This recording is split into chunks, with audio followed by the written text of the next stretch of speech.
Boom, let's go. Alrighty, ladies and gents, episode.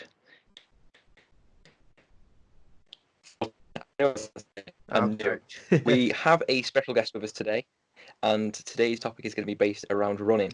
So this isn't something me and Miles have covered directly before, and we know Nicole has got quite a lot of experience in this. So Nicole, I'll pass it over to you just to introduce yourself and just give us a brief history and where you have found your enjoyment within running and why you took it on so heavily, if that makes sense. Yeah. So I'm Nicole. I'm a personal trainer in Congleton. I've been running now, racing for about 8 years, but I started in school. It was school. My dad got me into running. So started going off with him. He'd go out for a few miles and I just sort of heavily be breathing behind him. And then I found a love for athletics at school. So I used to do 800 and 1500 meters. And then it sort of went off a little bit when I found going out and alcohol and my friend. As you all do when you turn 18. 18, that sort of went out the window. And then I found it again when I met Dan, actually. He got me to do a half marathon, believe it or not. So when I met him, me and Dan, my husband, trained for a half marathon in Conway. And then it sort of just spiraled out of control. I started doing road running, marathons, mainly halves. Marathons do kill me on the road. And then I found a love for mountaineering. So used to go all over Snowdonia, climbing mountains, a little bit of rock climbing. And then I thought, put the two together. So I started fell running. And now I make do ultra marathons on mountain terrain. So I've sort of don't do any road running anymore. It's all on the hills, all on mountains. Quite a transition though, if you're considering, obviously, for where we live, it's not the kind of conditions to be doing like fell running.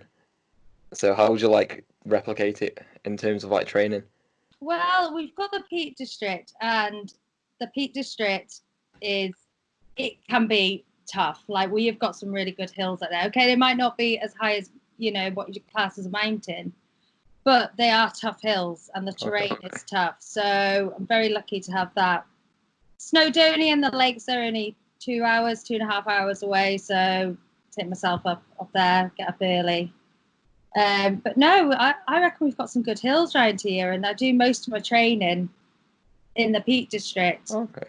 And a lot of the races are around the Peak District as well. So, yeah, we're very lucky, actually. I mean, I don't know what it's like for Handforth miles, but like I'm literally in a valley and I can see the hill on one side of the hill. Handforth is pretty enough quite flat, but there's not really that much uphills and all that. I mean, if you go head towards Wimslow, that's when you start getting through a little bit of stilts. But it's been quite easily running on a little bit of a flat surface. No inclines for me, which is always good. Keeps it a little bit easy for me. Would you say that, like, obviously you got pushed more towards going into fell running? Would you say that was because of your local area, or was that like a passion that you drove yourself towards? So I'm not actually from Congleton. I'm from a small town called Oswestry, which is on the border of Wales. Yeah. So, we've got Snowdonia literally about an hour away. So I started going there first, just hiking on my own, just going off, taking a map and just lost a lot. And then I thought, I started running downhill once I reached the top because I'm a bit impatient. So I started running down. I thought, I don't like this terrain. And then, it was sort of when I got to Congleton, I joined Moucott Runners. And that's where it all started, from the fell running. They do a lot of off-road running. They don't really go on the road, the group I go with. And a lot of the vets there, like veteran runners, they've done some crazy races, some of them. I mean, week-long races from like England, Scotland, like they're crazy. Some of them. A lot of them have done 24-hour races, and so it's a lot around ultra. And the ultra marathons are usually on mountain terrain. They're not usually on the road. So yeah, I just love being out on the mountains. I don't like road running at all anymore. I find it boring. I go out to have a bit of space, headspace, and if I'm around a load of traffic and noise, you're not going to get that. Yeah. That's probably where, if I go a little bit deeper into it, why I enjoy being out on the mountains. Because like from where I live now, I can actually see that Malcop is the hill I can see. So yeah, so prior a couple of years ago when I used to be a runner, I used to do. Have you heard of the Killer Mile? Yeah.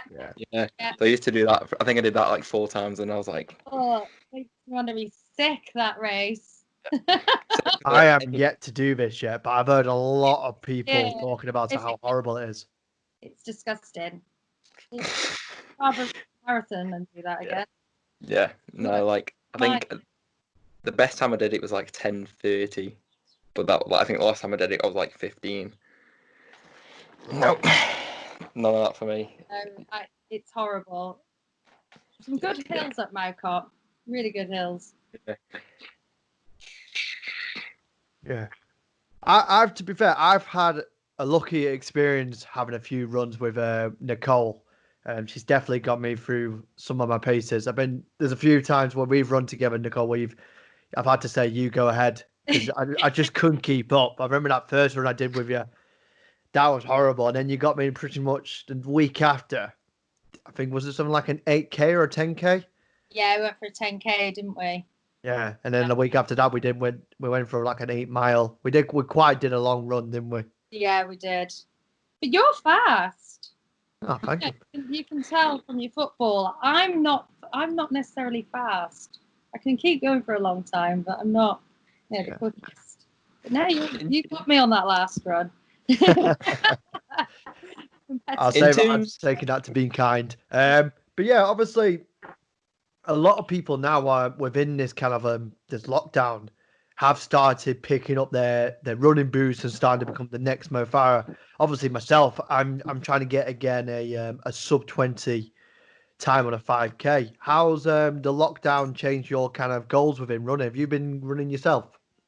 Yeah, I mean it's quite funny actually. Everyone seems to be running, and I've sort of taken a little bit of a step back.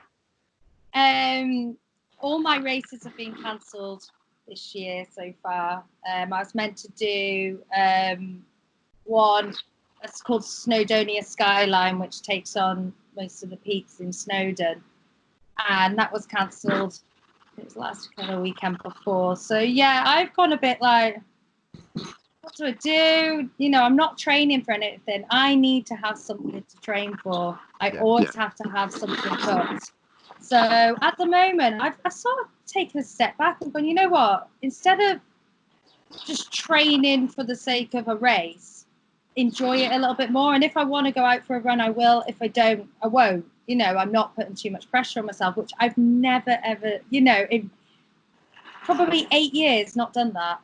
I've always had races booked 8 years.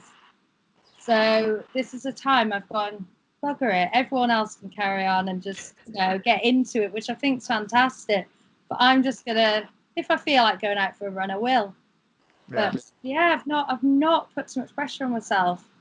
As soon as the races come back, you know, get yourself back on it. I will be training again. But yeah, at the moment I'm just enjoying chilling out a bit. So saying that then, obviously with you enjoying different aspects of things now, what kind of things are you training for at the moment? As in, how's your training sessions looking? Because obviously you're training in your back garden at the moment with your husband. Yeah. So a lot of squats, deadlifts, a lot of RDLs, but I'm doing some Zoom calls for clients as well. And I used to love HIIT, you know, I like that endorphin release. And, you know, I know from a strength point of view, it's probably not the best way to go, but I've literally just done it from a mindset. and I've been absolutely loving it. Oh yeah. I'm loving a burpee at the moment. I hate them. I'm like, I quite enjoyed it because it's something completely different. Again, that it used to be 3 strength training sessions a week, get out on the hills, do my running. But I'm just enjoying doing different things. Like I grew up doing dance, and I did a A-level. So I've been doing stuff like off YouTube, like dance workouts and stuff. I'm like, oh my god, I've not done this for years. Yeah. Is that a completely different challenge for yourself then? Nice, yeah, it's been nice. But no, I am still training in the garden. We've got an Olympic bar, so I'm still keeping up on my strength training. Yeah. Yoga. I've got into yoga. So yeah, it's if anything, lockdown has given me a chance to just go right. What else can I do instead of just strength train running. Yeah. It's given me a time to explore different things. Ah, brilliant.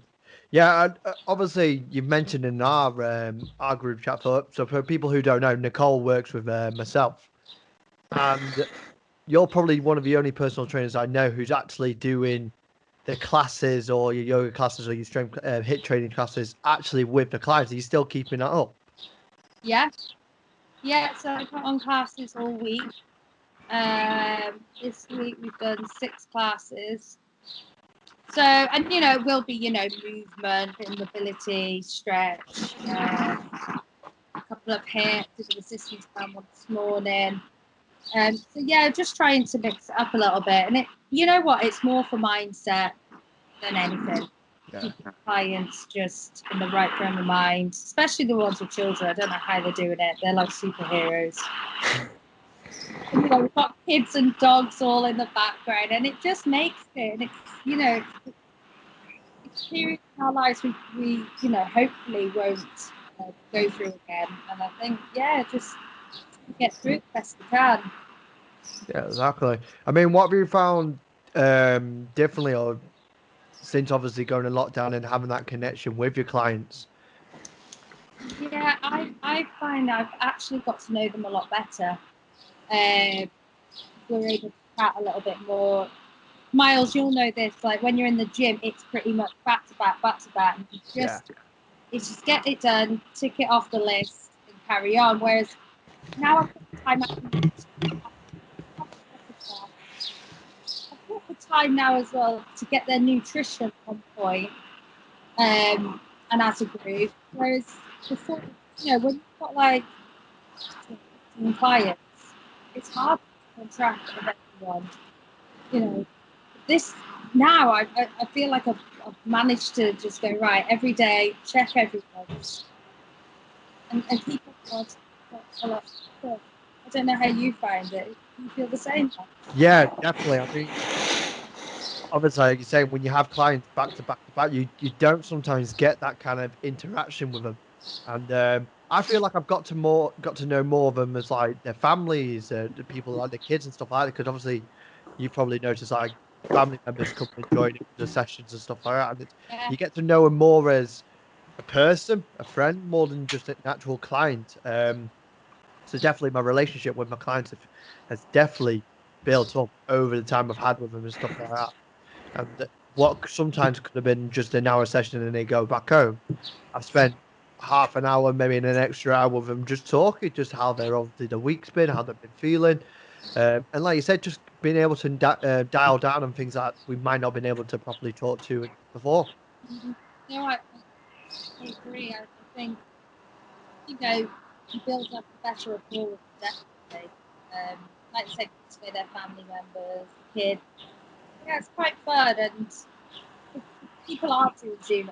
I mean, hopefully, we can start going back to normal.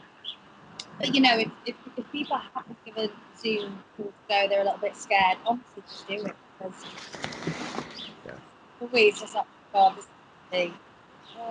I just wasn't sure. I was like, is it going to work? No. Are they going to enjoy it? Are they going to get as much out of it? But they have, and I think they're grateful for it. That they're grateful that we're still doing these Zoom calls and not shut up shop completely. Yeah, definitely. I mean, like, how do you feel like this is going to affect your business potentially as well as gyms reopen? Because in my opinion, I feel like this has gave personal training as a whole a new dynamic. I mean, like potentially now, because we've had that experience, if like clients go on holidays and stuff like that, they've got a gym in the hotel, we potentially could still have that session. How do you feel like that's going to affect your business? Yeah, I think it's helped out a lot, and a lot of them have actually said they want me to keep going for, say, like the evening classes. You know, especially mums at home that can't always get to the gym. Yeah. Or, you know, anything, the car breaks down or something like that. It doesn't always have to be a session in the gym. It can be, you know, talking over their nutrition via Zoom call or FaceTime. And I think, yeah, people have started to realise that personal trainers don't just go, okay, another 5, another 3. There's a lot more to it. And, you know, everyone has started to reach out to personal trainers and, you know, I need something to do when I'm at home. Or, you know, they're looking on Instagram and there's some great stuff like that. Okay, there's stuff that I'd say, okay, just swipe past that. But, you know, I think, yeah, definitely personal trainers have been given a good. So, yeah, they're doing well. Yeah, definitely. Right, let's get to for the people who actually are running. Because obviously, the whole topic of the podcast was to talk about running. You can cut this out, can't you? Hey, on this podcast, we go on tangents, we go on rants, we always go off topic at some point in the episode. Miles is normally the one. Yeah, more time than once at a time. We're just having a catch up, really, aren't we, Miles? Yeah, exactly. We don't really get to speak that much. We've been that busy or doing our own stuff that like a catch-up session.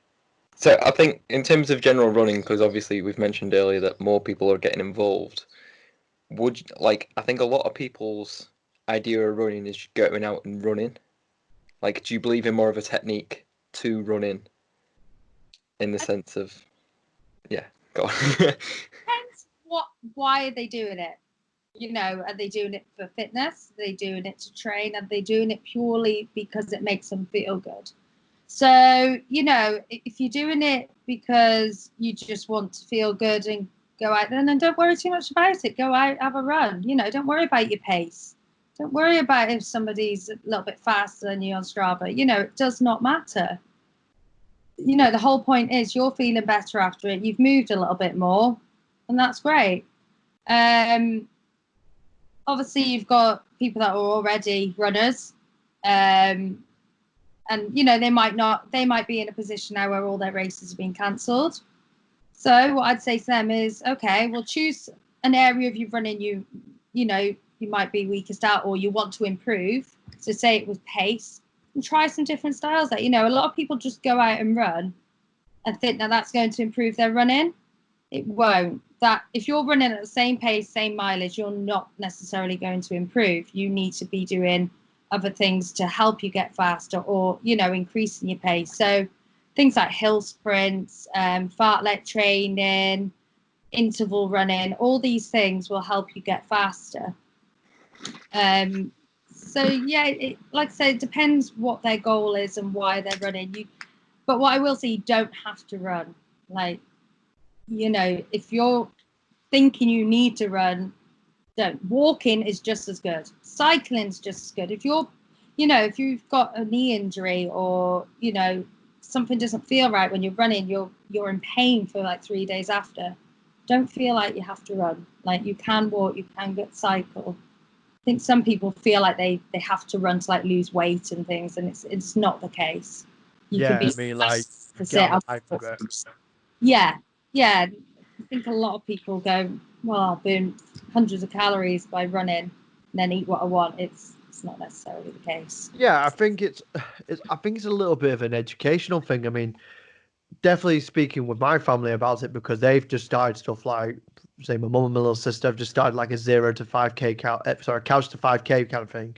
Yeah, My brother's been doing his 5k thing, and majority of the conversation is due to obviously weight loss.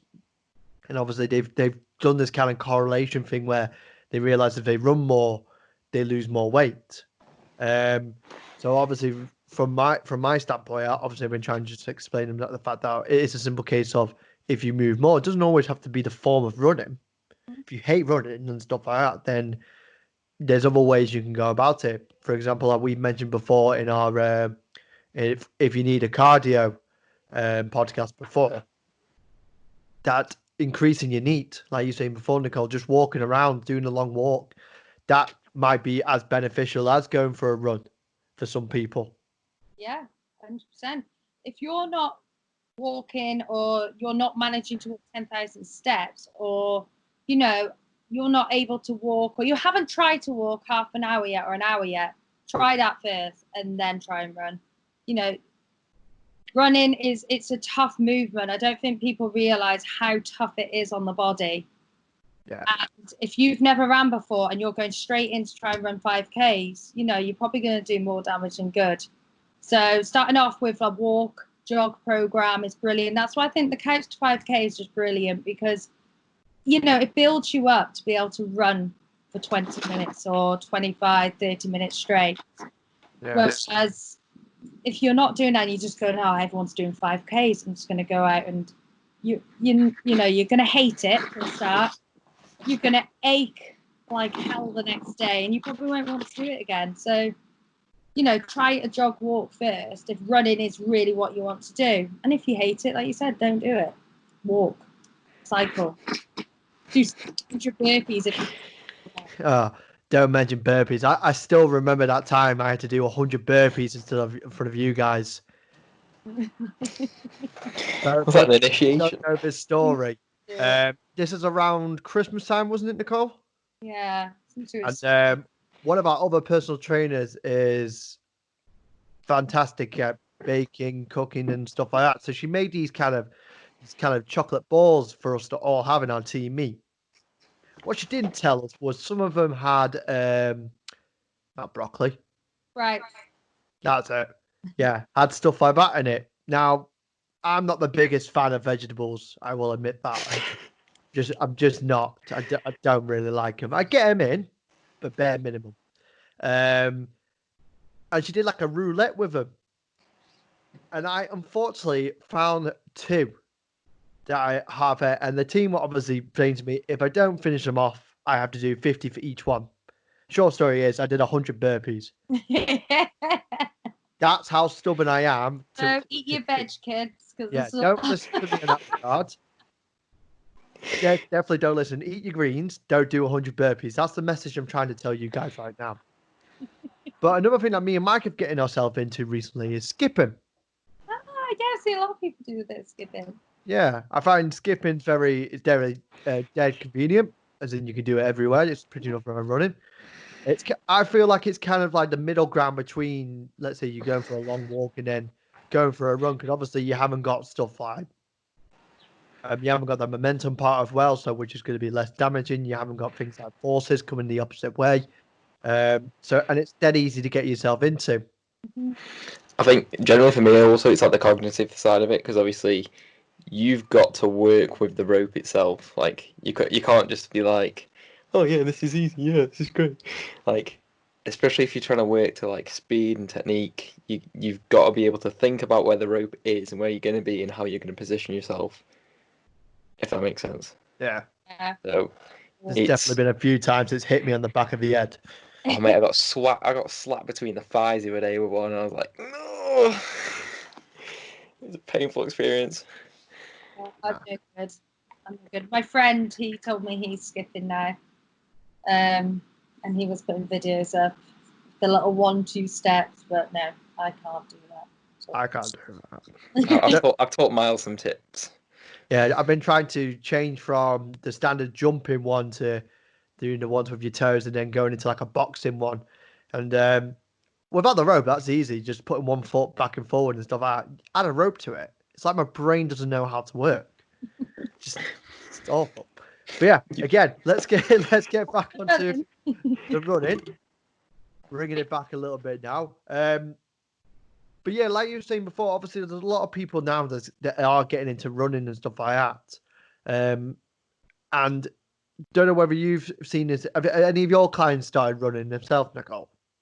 Yeah, I've had a few people say, you know, I've just started running, and you know, they haven't put too much pressure on themselves. They've just gone, I need to get out the house, and you know, I just fancy going for a run, and something running does do, and it just makes you feel good. You know, got that endorphin release, and there's nothing better than getting home from a run. There isn't, like the feeling of going, bloody hell, I've done well there. So I think once you've done that a couple of times, you sort of get addicted to it. And this is why people go, I started off at a mile, then I did 5, and then, you know, they built themselves up to a marathon or whatnot. But yeah, I've had a few clients run. They were runners anyway. You know, or they were doing running beforehand. But I've had probably 1 or 2 that have started running since lockdown. Yeah. Again, it was purely just to get out the house, or they haven't got any equipment at home to do anything else, so they've just gone off and done it. And I've not asked them to. I've not said, you know, why don't you go out for a run? I've not even mentioned it. And they've just done it off their own back, which that's always good. That. But have you noticed like any, like, let's say, common injuries that I've came upon that? Because I've got a few clients like yourself who are runners and now starting increasing their running, and I'm seeing a lot more of stuff like runner's knee coming into place. I'm seeing a lot more like Achilles issues, just simply because of the contact with the ground. What would your best be advice for people who are maybe have done that kind of one run that was a little bit too far, so they are starting to get a little bit of injuries like that, or people who are maybe suffering from little things like runner's knee, shin splints, ankle keys? What would you say is probably good to help them recover from that so they can go back into it as quick as they want? First of all, I'd make sure the footwear is suited to them. Just going out running, I mean, a couple of miles you could probably get away with it, but if you're going, you know, quite far and you've not done it before, if you're not wearing the right trainers and you're overpronating, or, you know, you're gonna get an injury at some point. There's only so long you can go for with the wrong footwear. So first of all, check. So that's something, maybe say check.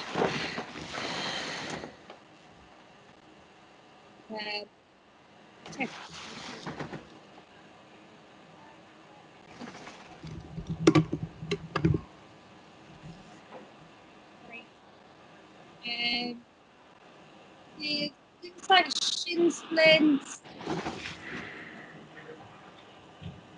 I'd probably say like your knees, everything like that. Keep going with your trainer, or if you've got a strength program that you're doing already, start doing that. Keep doing them.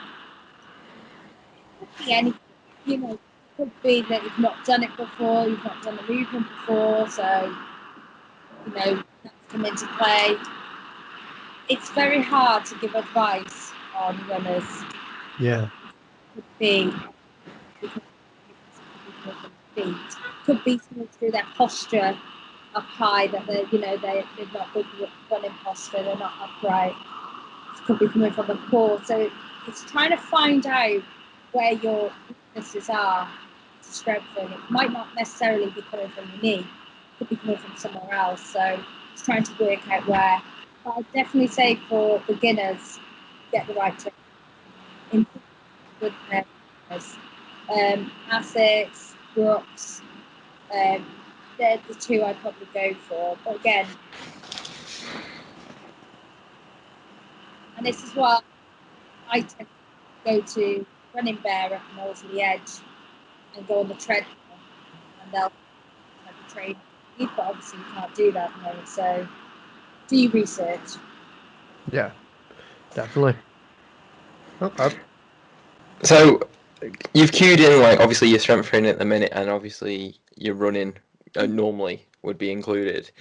Like, do you feel like you get a knock-on effect to either one in terms of fatigue? Because me and Miles have mentioned fatigue before, and obviously that's going to have a knock-on effect in terms of like muscle fatigue, like just general fatigue. How do you find a way around it, or just try and maximize your performance between the two? So, I mean, if I'm running, say for a race, I'll probably do two strength training sessions. And I wouldn't do a long run on them days. I'd probably do either my intervals or I'd do a 5K. Now, strength training doesn't always need, it's not always about weights. You don't need to always be lifting weights for the strength training for runners. Like we've been to like Kelvy's, haven't we, Miles? Some of his lectures, and doing a single leg squat might be enough for you at the moment. If you've never lifted a weight before, doing a single leg squat is going to be enough. So don't think of strength training as I have to lift heavy weights, because it's not always the case, especially with runners.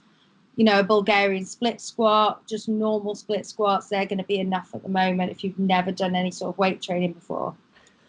It's trying to figure out a muscular imbalance within runners. So it could be that a right glute is working more than the left. So in that case, do a single leg glute bridges and start getting your left glute working a bit more. Do you know what I mean? It's not always about lifting the weights.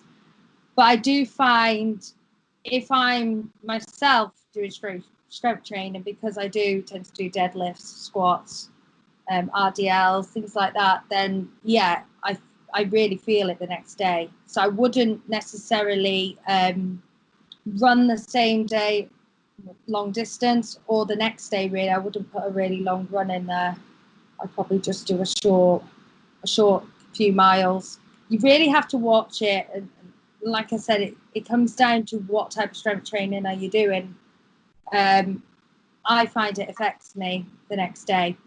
I won't be able to run 10-15 miles the next day after a heavy strength training session. Yeah, I guess you would have to kind of prioritize either your strength training or your running, like obviously kind of like an off season in a way. If you've got a load of runs in an in season, then the weight training kind of come to the kind of the fall, where I'm guessing like even stuff like now, like you mentioned before about you're not doing runs and stuff like that, your strength training is coming quite on top of things.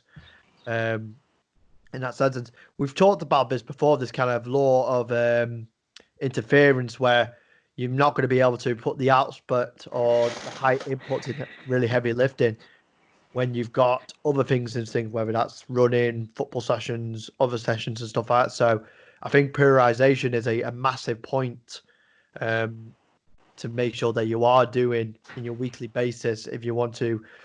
Definitely, would you say maximize one or the both? What, on an off season or a season or my race season?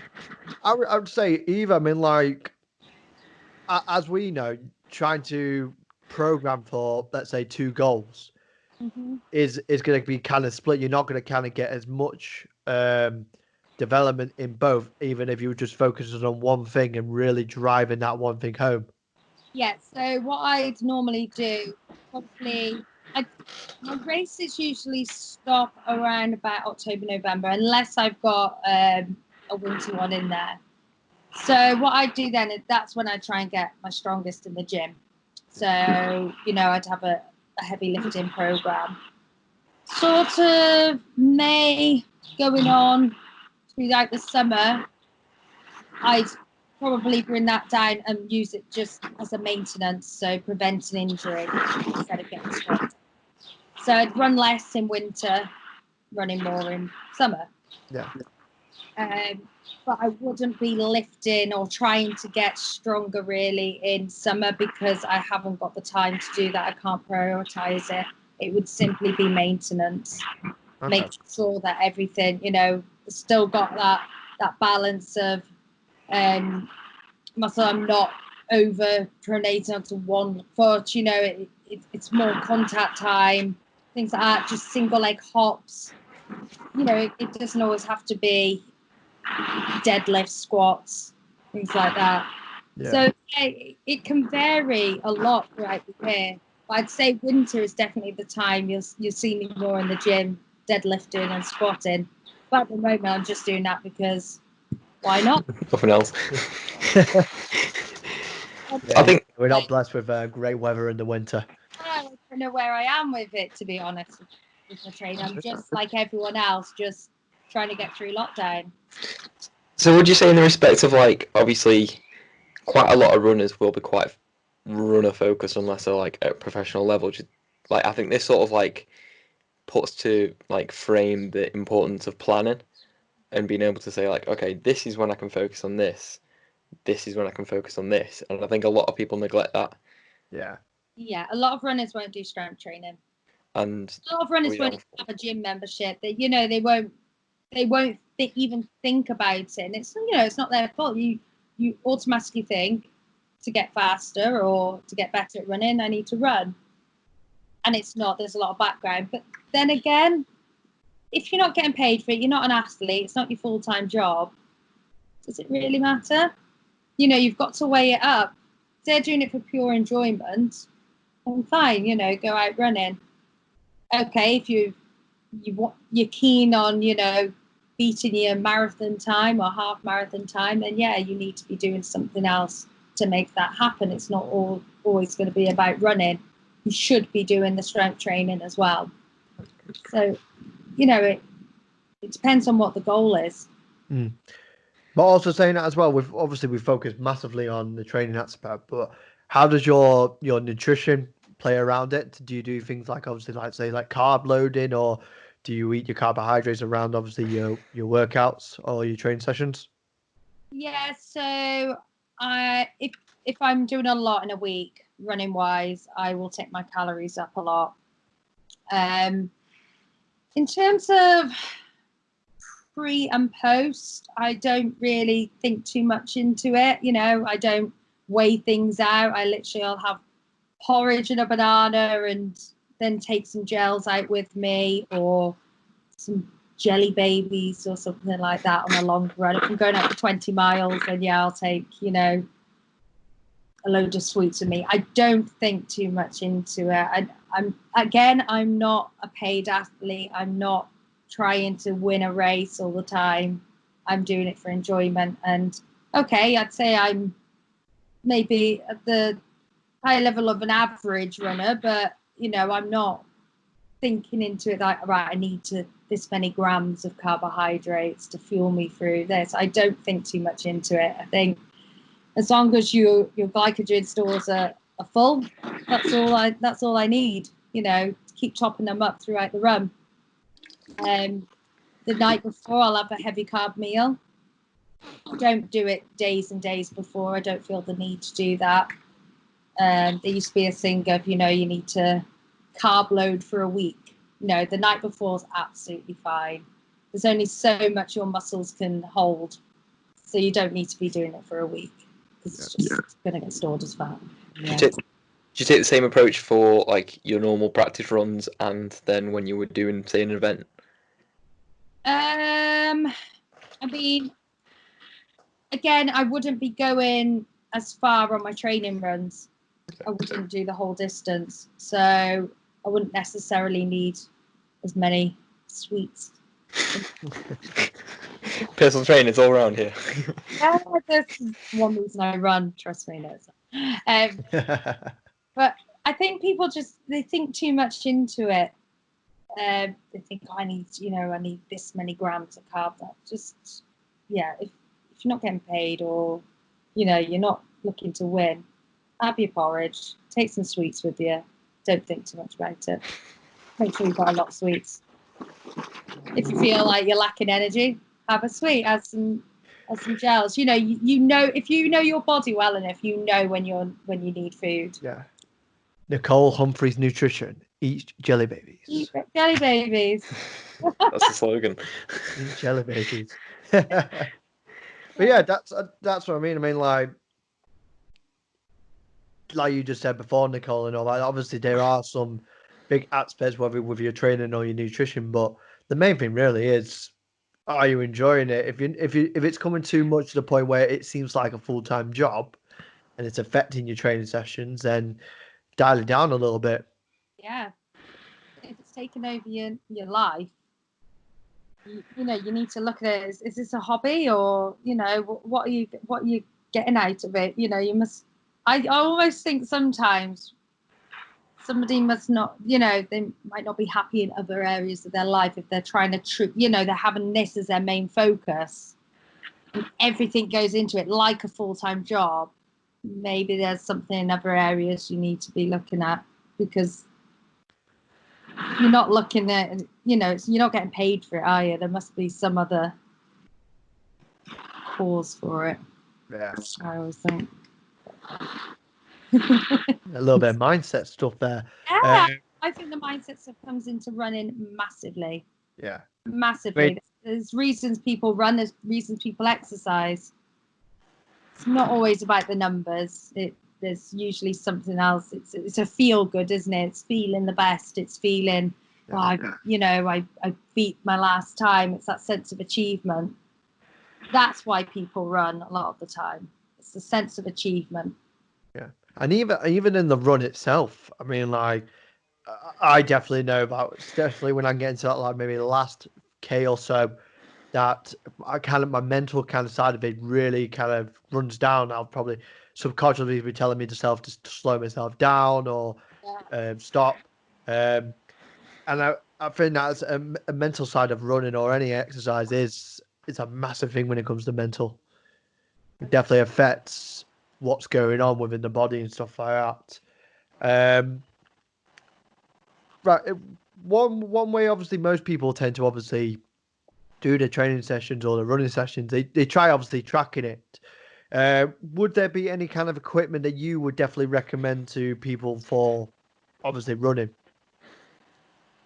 Yeah, I'd definitely get yourself a watch. I wouldn't go off the phone because it could be a bit dodgy.